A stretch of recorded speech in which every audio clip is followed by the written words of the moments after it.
Prior to about 1970, nobody ate high fructose corn syrup because it was too expensive to make. Today, the dominant sugar in the Western diet now comes from corn.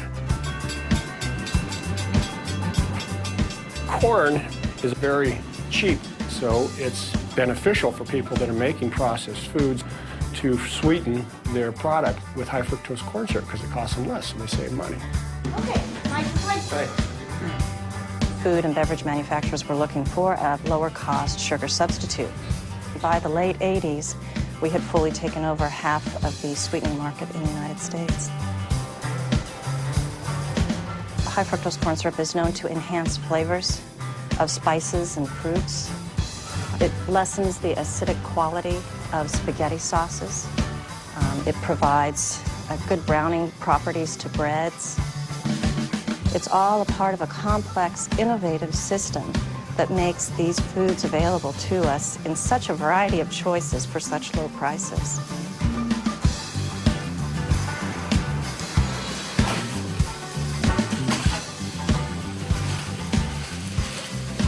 Every single item I saw in this aisle contains corn syrup.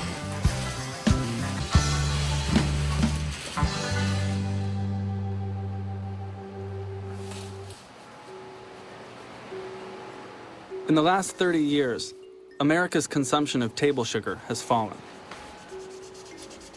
But our overall consumption of sweeteners has gone up more than 30%, largely because of a dramatic increase in our consumption of high fructose corn syrup.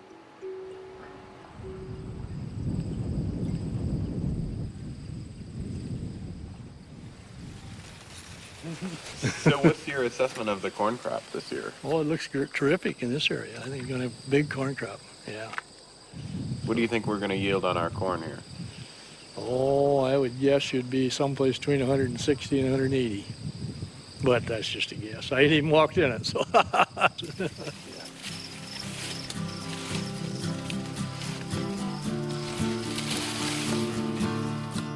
Everything we'd done on our acre since coming to Iowa had been designed to do one thing: grow as many bushels of corn as possible.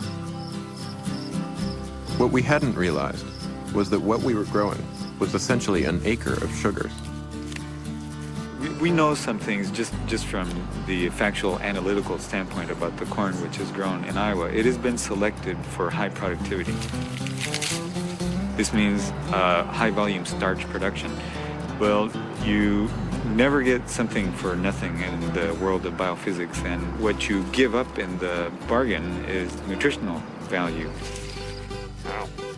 Most of what we've done in agricultural so-called improvements and in food processing have actually degraded our food supply from a nutritional standpoint. The corn that originally came north from Mexico was a grain with a higher protein content. But as corn was bred for higher productivity, the nature of the corn kernel was transformed. What's happened is that increased yield has been mainly an expansion in the endosperm, or the starch fraction of the kernel of corn. And of course, now we're taking that starch and converting it to high fructose corn sweetener, which basically has no nutritional value, only adverse metabolic effects and empty calories.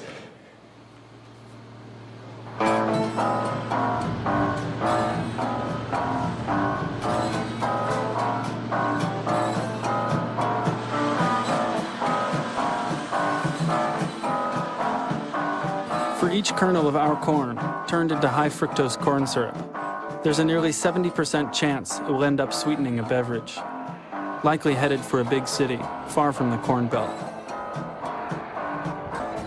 In Brooklyn, New York, about 139 million gallons of soda are consumed each year, sweetened by 20,000 acres of corn.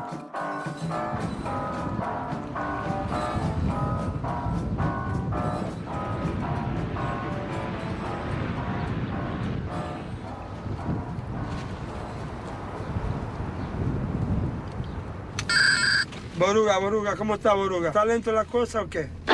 Así mero, así mero.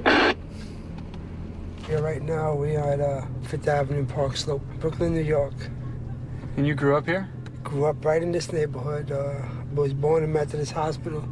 We've been growing this acre of corn in Iowa and trying to figure out where the corn will go when it leaves our farm. And so we've been following the story of corn syrup. Tell you what, just stopping into a bodega and buying a bottle of soda. It doesn't matter if it's a Pepsi or Coke or it doesn't matter. Any soda product contains corn syrup. There's a soda, I don't know if they still have it out. It was called Colonial Grape. That had to be the sweetest grape soda I ever drank. I don't know if it had more sugar or more corn syrup than any other one, but I drank up to 2 liters a day, maybe more. One of the great changes in the American food supply during the last 20 years is that we are now drinking many more calories than we were before. And there does seem to be something about drinking calories in the form of soda, for example, that just doesn't generate the stop signals. I actually never thought that soda would be a large problem to drink, but I could show you a picture over here. The way I used to be, I used to weigh over 300 pounds. That's me right there. I was a size 60 in pants, and I stopped drinking soda, and just by not drinking soda, I lost about a third of what I weighed, you know. We have an explosion of obesity. That's probably the most conspicuous symptom of the nutritional crisis occurring in America. But the obesity is only just part of it. High consumption of sweeteners like high fructose corn syrup has quite adverse metabolic effects. And what we see in our long-term studies is higher risk of type 2 diabetes as well.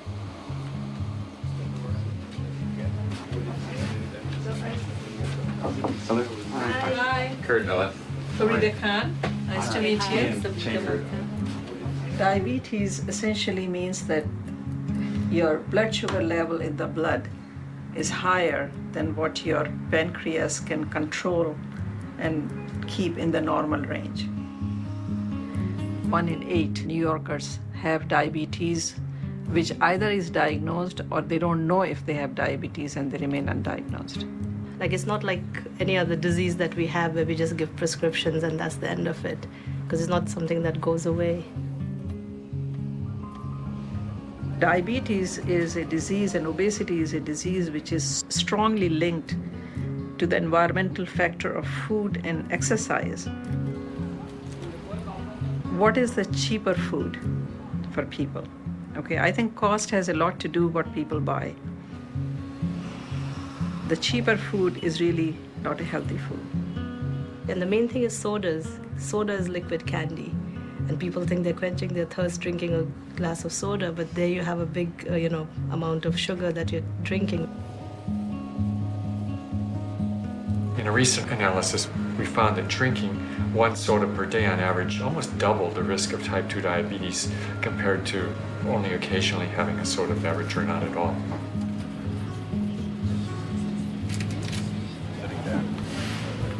My dad, he had a pain in his toe for over 6 months, and he found out he was diabetic that way. And they cut his big toe off. And before my father died, it went from his toe to his foot to below the knee to above the knee, and then he wanted to start cutting on the other leg. My dad said no, that was enough, and he just gave up. My mom died a direct result of diabetes. My grandmother died a direct result of diabetes. My sister Madeline, she's been a diabetic for years. I was recently diagnosed with diabetes. We don't think of what we're putting into our system. We don't really think about it.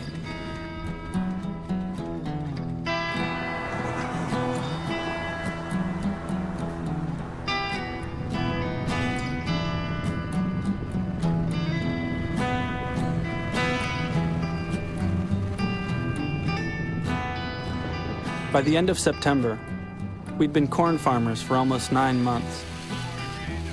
It was becoming clear that our acre wasn't just a game for seeing where food came from. We were growing an actual crop. It was destined to be eaten by actual people.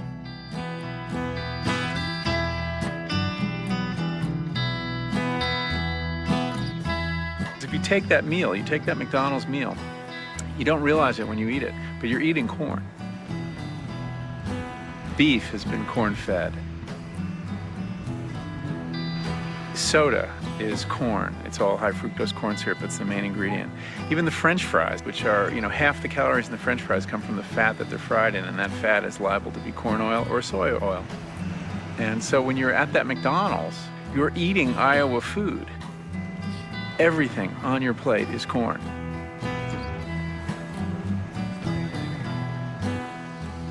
Three weeks from harvest time, we could see that the agriculture our great-grandparents had helped build was now growing fast food.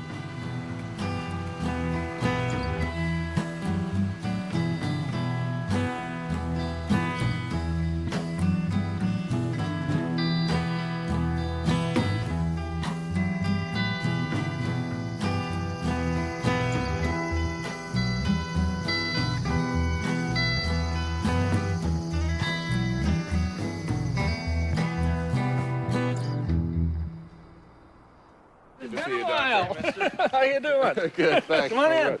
Well, how things going for you guys? How did your crop come out then? Well, we haven't harvested it yet, so we don't know how much What the yield is. and stuff. But it from as far as I can tell, it looks like everybody else's corn. So Yeah, it's standing up. it's standing up and it's kind of yellow and hard. And I think our problem is figuring out what we want to do with it once we harvest it, because we've been out figuring out where it could go, and none of our options seem particularly attractive. And I'm not terribly impressed with it. And you shouldn't be. Yeah. Should be impressed at the stupidity. We aren't growing quality. We're growing crap. Poorest quality crap the world's ever seen. We're growing it today. You don't eat the corn that you grow? No. Not saying that I might not grind up a little bit for some cornmeal, but I basically don't. I don't necessarily grow my corn for food. I don't care what's done with it. I'm selling it. It's the bottom line. You don't think we have enough corn? We've got lots of corn.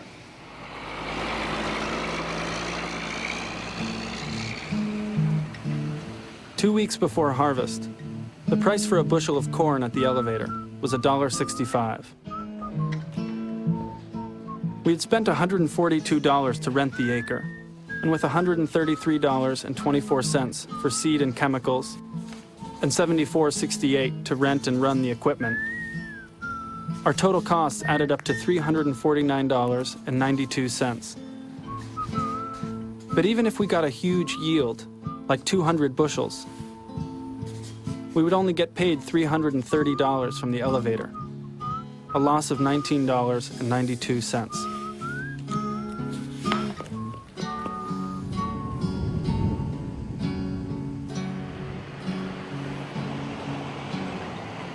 It looks like we may lose money growing and selling this corn, Oh, yeah. but we might make a little bit. But you'll make money off the government.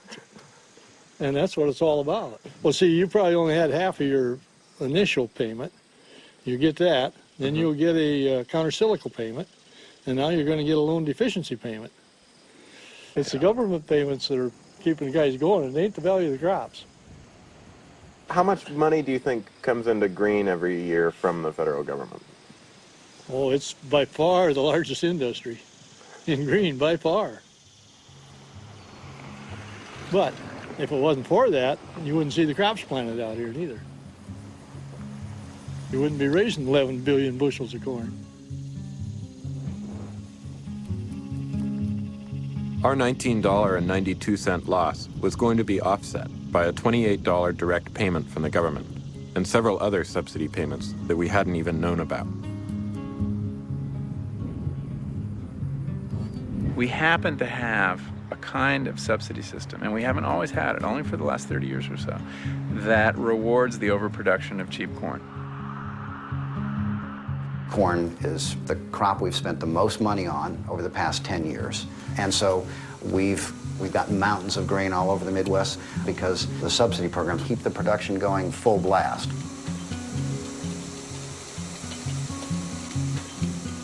All that cheap surplus corn goes somewhere, and in fact a lot of it's going onto our bodies. There is a role that the subsidies have played in making the raw material available for an overweight society. We subsidize the Happy Meals, but we don't subsidize the healthy ones. There's a very specific history to this. I mean, how we got to your acre in Iowa. You really do have to go back to Earl Butz and the revolution in farm policy that happens in the 1970s. What we want out of agriculture is plenty of food, and that's our drive now.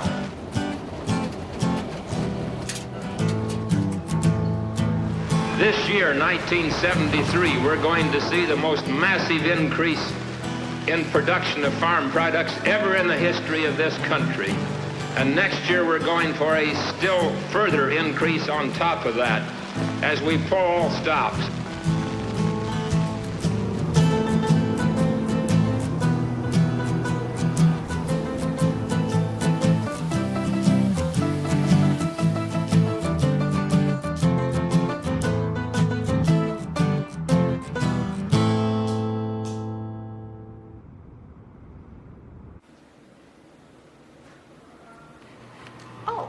Just a moment.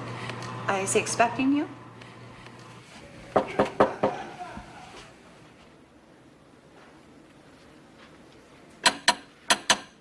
got some corn on the door. Dr. Butz? We've been making a film, and about a year we've spent growing an acre of corn. Growing an acre of corn, huh? Yes, sir. It was changed from the days when I was your age. What part did you play in creating the food system that we have today? When I was a youngster on the farm, we had these programs cutting back on production. We paid farmers not to produce. One of the stupidest things we ever did, I think. But they got paid for not producing instead of paid for producing. And when I became secretary, we stopped that system. We've heard from some people that they think there is too much food. What do you think of that? Well, that's the basis of our affluence now. The fact that we spend less on food. It's America's best kept secret. We feed ourselves with approximately 16 or 17% of our take-home pay. That's marvelous. That's a very small chunk to feed ourselves. And that includes all the meals we eat at restaurants, all the fancy doodads we get in our food system. I don't see much room for improvement there, which means we'll spend our surplus cash on something else.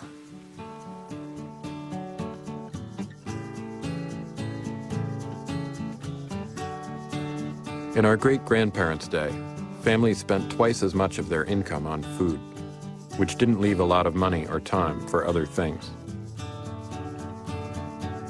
When I grew up, it was hard work. You got up in the morning and you went out and did some chores because we always kept our own livestock. We had our own horses per power. The labor it took to make an acre of corn or a bushel of corn was tremendous. It was easy to see why people in our great-grandparents' generation would dedicate their lives to making field work easier and food more affordable by expanding the reach of agriculture and transforming the way we farm. Rural America has completely changed. The kind of farm that I grew up on doesn't exist today. This is a commercial operation. It used to be a family operation, but it's not anymore. But as a consequence, we feed ourselves very cheaply now. You'll see those tremendous fields of corn out there, corn as far as you can see. That's the age of plenty.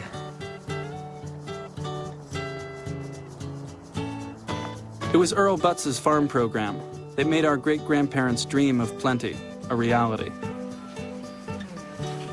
We spend less of our income on food than any generation in history. And fewer of us are needed to produce that food than ever before. But we also might be the first generation to live in a time when abundance brings too much.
When our great-grandfathers were children, growing up in green, people bragged on 40-bushel harvests. 100 years later, we harvested almost 180 bushels, what for our time was quite average. Our small part of the biggest corn harvest in American history.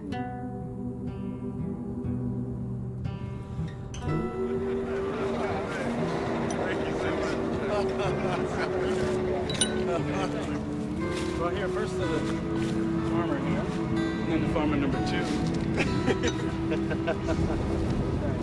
All right.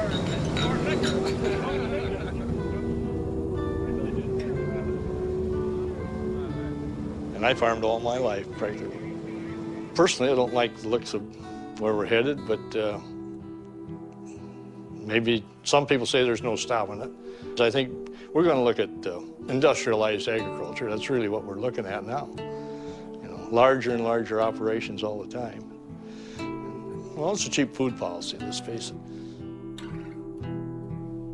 As we push the cart down the grocery aisle, we don't really stop and think about everything that has some of our homegrown products in it. Our big thing is producing as many bushels as we can from the acres that we plant. 5 feet.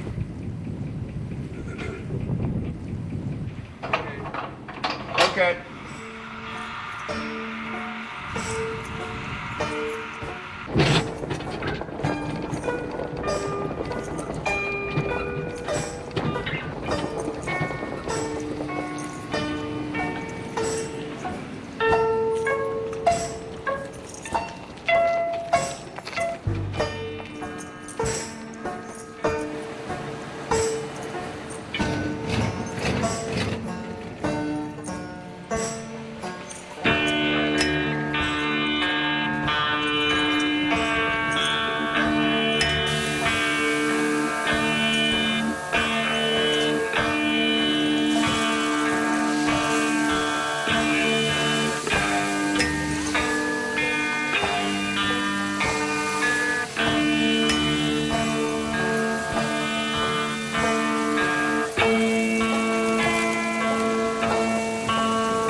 I'm going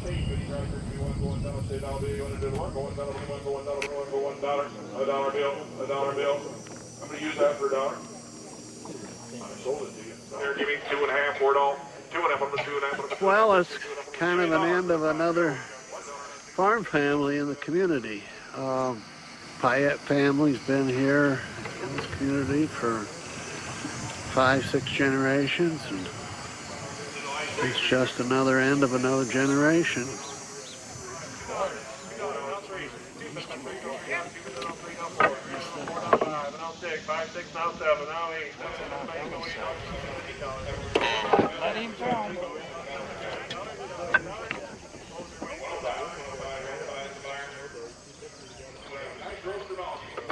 You grew up here, right? Yeah, born right here in this room. It's all the farther I ever got in life. How are you going to feel about leaving Green? Oh, so-so, I don't know. We'll see. We are wondering if there's any way you'd let us try and raise the money to actually buy that acre and... You guys, you're going to starve this country.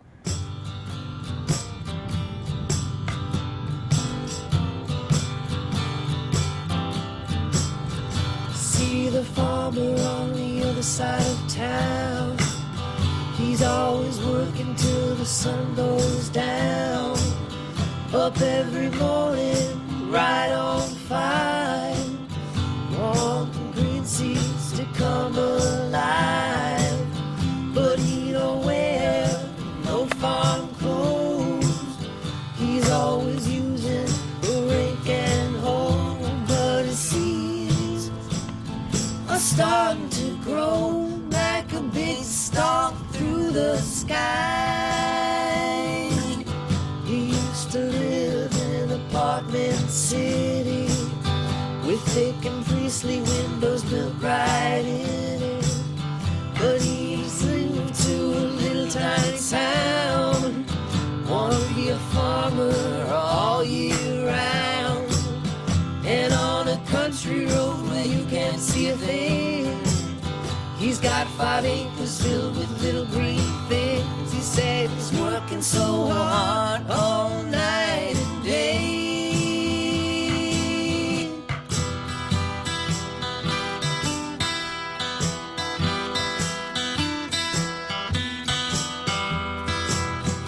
Mr. Farmer, let me watch your crops. Mr. Farmer, let me water your crops. Mr. Farmer, let me harvest your crops. I wanna have a dream come true. I said, farmer, farmer, farmer. I wanna be just like you. See the farmer walking downtown. Always draws a crowd when he's around. He's always wearing seedy clothes. He shows them all wherever he goes. You can spot him anywhere. Got a bright pink thumb, but he don't care. I said he looks like something from a very bad dream.